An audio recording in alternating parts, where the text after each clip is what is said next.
Muchas gracias, Manolo. Buenas tardes. Bien, voy a empezar haciendo referencia a un artículo que se publicó en el año 2003 en la revista Harvard Business Review y que llevaba un provocativo título que en inglés se decía IT Doesn't Matter, que jugaba hábilmente con el acrónimo de Tecnologías de la Información y el pronombre IT en inglés para decirnos que las tecnologías no importan. Efectivamente, el autor de este artículo, Nicholas Carr, que presentó este artículo para defender la tesis de que las tecnologías de la información efectivamente no aportaban ninguna ventaja competitiva. Obviamente este mensaje generó polémica en ámbitos académicos y empresariales porque iba contracorriente del pensamiento dominante que en aquel momento, como ocurre actualmente, veneraba la utilización de las tecnologías de la información. En este sentido,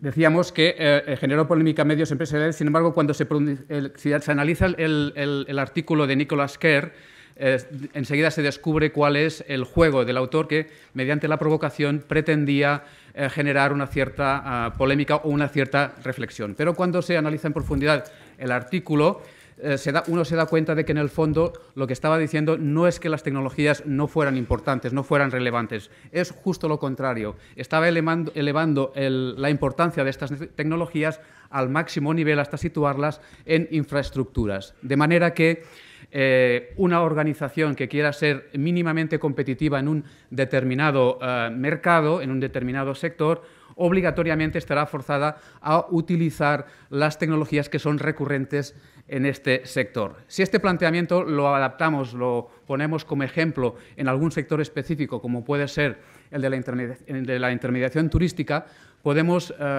utilizar el caso, por ejemplo, de dos agencias de viaje que en la década de los 90 estaban especializadas en la distribución de billete aéreo. Si estas dos agencias estaban utilizando, por ejemplo, un GDS como podría ser el de Amadeus, podríamos preguntarnos si esta herramienta tecnológica de Amadeus aportaba alguna ventaja competitiva a estas dos agencias que estaban compitiendo en un mismo mercado. La respuesta, podemos convenir que no, es decir, que si las dos agencias están utilizando la misma tecnología, no aporta esta tecnología ninguna ventaja competitiva a una agencia en relación a la otra. La ventaja competitiva, en todo caso, vendrá determinada por el uso que los profesionales de estas agencias puedan hacer de esta tecnología a partir de su profesionalidad, es decir, de aspectos como la formación, aspectos como sus competencias, sus habilidades o aspectos, en definitiva, como el know-how de la organización, es decir, de la capacidad que dispongan para obtener el máximo rendimiento a estas herramientas, ¿no? En definitiva. Ahora bien, ¿qué ocurre cuando esta tecnología da el paso, salta la barrera y se pone al alcance del consumidor final, como ocurrió a partir del año 1995? Pues entonces descubrimos que la tecnología esta, que no estaba teóricamente aportando ninguna ventaja competitiva a una de estas agencias en relación a la otra, sí que vemos que esta tecnología estaba aportando a estas dos agencias una ventaja competitiva en relación al consumidor final.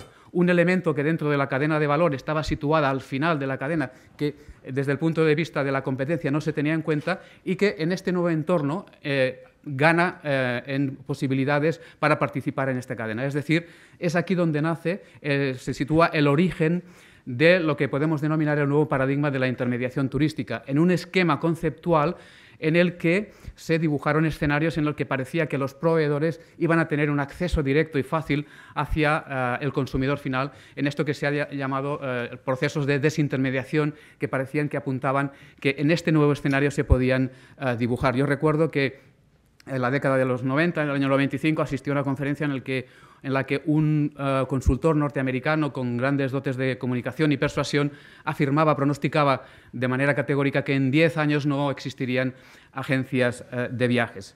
Pues bien, otra vez, en este entorno de euforia sobre la desintermediación, otra vez el mismo autor, Nicholas Carr, y otra vez la misma revista Harvard Business Review, publican un artículo en el año 2000, hace ya unos cuantos años, en la que este autor, otra vez con su ánimo, digamos, provocativo y de ir un poco contracorriente del pensamiento dominante, publicaba un artículo que se llamaba Hipermediación, en la cual defendía que en un momento en el que todo el mundo estaba hablando de desintermediación en medios empresariales y también en medios académicos, este autor venía diciendo que cuando analizaba lo que estaba sucediendo en el mercado y analizaba también los nuevos actores que estaban apareciendo, no veía más que nuevos intermediarios y analizaba casos concretos como podía ser el de Google, el de Amazon e incluso el de eBay, que él acababa definiendo como nuevos intermediarios. Es verdad que estamos hablando de un concepto de intermediación mucho más amplio que el del relativo exclusivamente al de reservas que pueden realizar las agencias de viaje. Estamos hablando de un concepto mucho más amplio en este sentido. Pero podemos utilizar aquí también, en este caso, un ejemplo práctico que nos puede también ayudar a entender algunas de las cuestiones que estamos abordando. Es el caso de las low cost. En alguna revista académica, en aquellos años, y cuando digo académica no me refiero a especializada en turismo, sino en general sobre gestión empresarial, se utilizaba el caso sobre todo de EasyJet y Ryanair en los años finales de los 90 como ejemplos paradigmáticos de lo que es desintermediación clásica. Es decir, básicamente por un dato muy importante. En aquella época, mediados de los años 90, la mayoría de compañías aéreas tradicionales canalizaban el 85% de sus ventas a través del canal de intermediación, a través de las agencias de viaje.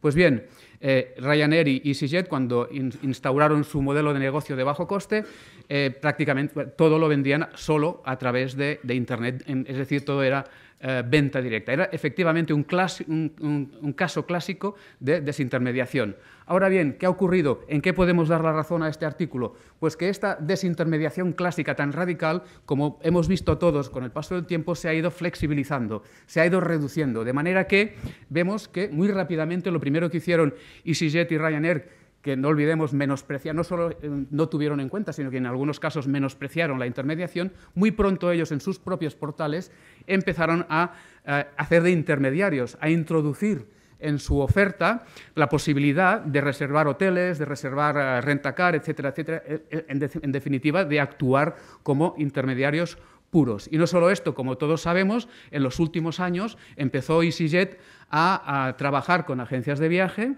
y a llegar a acuerdos con GDS, y poco más tarde también ha hecho lo propio Ryanair, a regañadientes, pero lo ha hecho, y también podemos considerar que ha habido una flexibilización en su actitud ante el modelo de intermediación.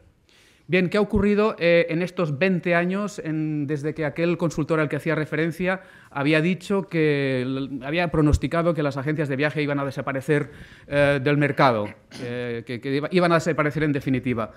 Efectivamente, es evidente que no han desaparecido, algunas sí, ha habido un proceso de transformación, como ya señalaba la consejera, y algunas agencias efectivamente han desaparecido, pero el modelo persiste, aunque evidentemente ha habido cambios muy radicales, muy profundos en los procesos de comercialización turística que han afectado, primero de todo, podríamos decir, a los agentes tradicionales. Entendemos por agentes tradicionales, intermediarios, pues a los minoristas, a las mayoristas, incluso a los grandes turoperadores europeos, a los propios GDS, y también ha afectado a operadores que se han ido incorporando en este periodo como nuevos, por ejemplo, los metabuscadores o los outlets de viajes, etcétera, etcétera, y también está generando, bueno, la aparición de nuevos actores. En definitiva, ¿qué ha permitido la tecnología? ¿Qué ha ocurrido en estos 20 años en el ámbito de la intermediación a partir de la tecnología? La tecnología ha provocado un cambio disruptivo que ha otorgado un nuevo rol al consumidor final, lo veíamos en el ejemplo del principio. Asimismo, ha provocado también la redefinición de las ventajas competitivas de los intermediarios tradicionales. Este nuevo rol del consumidor le ha afectado directamente, ha transformado, es el origen de todos los cambios que aún estamos viendo y los que van a venir.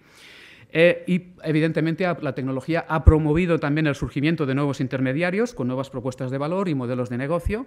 El caso de los low cost, que tuvieron este acceso directo inicialmente hacia el consumidor, pues hay que reconocer que las low cost fueron las primeras compañías o empresas que identificaron este nuevo canal como una vía muy eficiente para conseguir sus objetivos, con todas las matizaciones posteriores.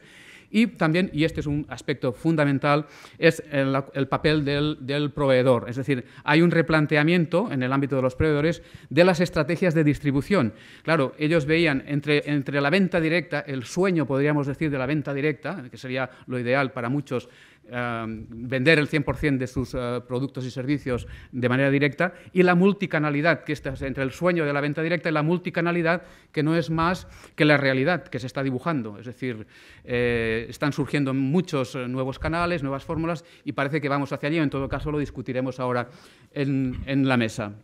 En cualquier caso, digamos que en estos últimos 20 años podríamos distinguir entre 3 etapas o 3 fases, que ahora no vamos a describir porque no tenemos margen de tiempo, pero sí nos vamos a centrar en la tercera fase o en la tercera etapa, que es en la que nos encontramos ahora y lo que nos puede dar pie para iniciar el debate posterior.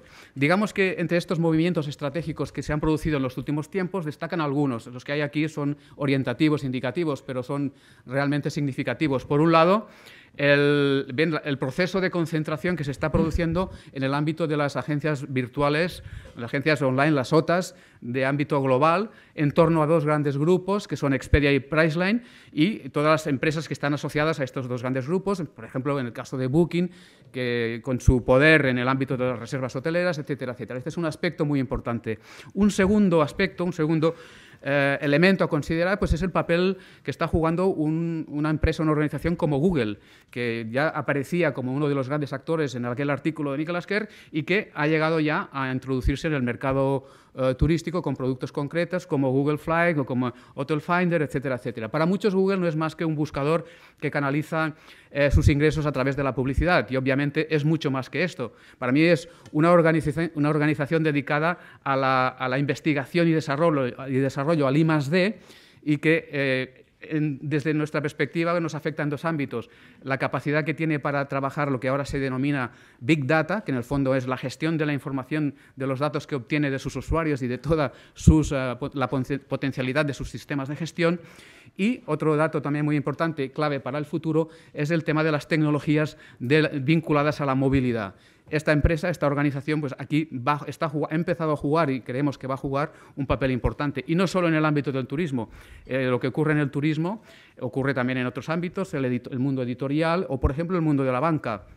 Yo recuerdo hace unos años, 3 o 4 años, en plena tormenta financiera, unas declaraciones del presidente del todopoderoso BBVA, el presidente Francisco González, que preguntándole sobre el futuro de la banca, cuando todo el mundo entendería que su preocupación sería los problemas financieros que el sistema acarreaba, él decía que su preocupación o su seguimiento estaba muy pendiente de lo que hacían empresas como Google, que también están desarrollando, igual que en el turismo, están desarrollando aplicaciones y productos y servicios que también les puede afectar y que preocupaban a este empresario.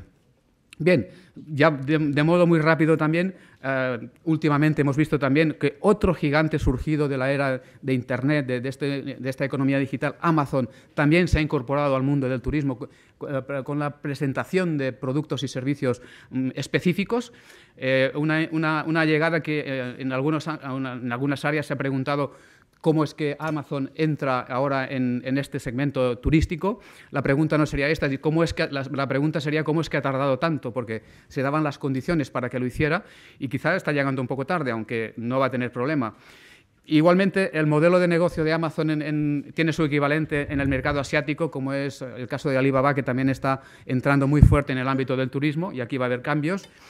Otra línea a seguir es el de las redes sociales, específicamente de Facebook, que podremos decir, y por eso yo recalco el tema de que la intermediación no es solo reservas, sino que es un concepto mucho más amplio, y Facebook es un intermediario, y aunque hoy por hoy sus responsables dicen que no tienen intención de generar reservas, sí que hay que reconocer que Facebook tiene una influencia muy clara en los procesos de decisión, si no de compra, que yo creo que sí, pero también en el proceso de comportamiento del consumidor, y que es un ámbito en el que habrá que hacer un seguimiento. He puesto TripAdvisor junto a Facebook, pero son evidentemente modelos diferentes, aunque tienen cuestiones en común, y TripAdvisor, pues bueno, es un caso de estudio ya un poco más lejano que podemos también relacionar. Y en definitiva, para finalizar este capítulo, también mencionar a Airbnb, que es una plataforma que actúa como pura intermediaria, es decir, dejaremos aparte ahora los temas legales, etcétera, etcétera, pero que, se quiera o no, ha tenido un efecto disruptivo, es decir, cómo un intermediario es capaz de generar un cambio profundo, ya digo, dejando de lado las cuestiones legales que pueda haber. Bien, a partir de aquí, a partir de estas consideraciones iniciales, quiero plantear algunas reflexiones que las dejaré de momento en el papel para ya introducirlas progresivamente en el coloquio que vamos a iniciar rápidamente. Las cuestiones que yo creo que podemos abordar es, por ejemplo, ¿qué ha cambiado realmente en estos últimos 20 años? ¿Ha habido ganadores y perdedores en este proceso de transformación? ¿El consumidor es el gran beneficiado? ¿Los procesos de comercialización han ganado en transparencia en este nuevo escenario? ¿Qué factores pueden determinar el éxito o fracaso de la venta directa para los proveedores del sector turístico? Ante tal diversidad de canales, ¿la multicanalidad es la única opción para los proveedores? ¿El rol del intermediario se ha reforzado realmente o ha perdido influencia a favor de la venta directa? ¿Cómo pueden aportar valor en este nuevo escenario los intermediarios? ¿Dónde estarán sus ventajas competitivas? ¿Qué nuevos cambios disruptivos puede plantear la tecnología en el futuro próximo? ¿Puede aportar la inteligencia artificial a este tipo de mediación algún tipo de ventaja competitiva? ¿Qué papel juegan en este entorno las tecnologías relacionadas con la personalización y la movilidad? ¿Cómo han evolucionado los agentes tradicionales, agentes de viaje, turoperadores, GDS? ¿Cuáles han sido las claves de los agentes que se han sabido adaptar? Y, por último, en este proceso de concentración y de grandes operadores, ¿cuál es el futuro de los intermediarios independientes de menor dimensión? ¿La especialización? Como hemos...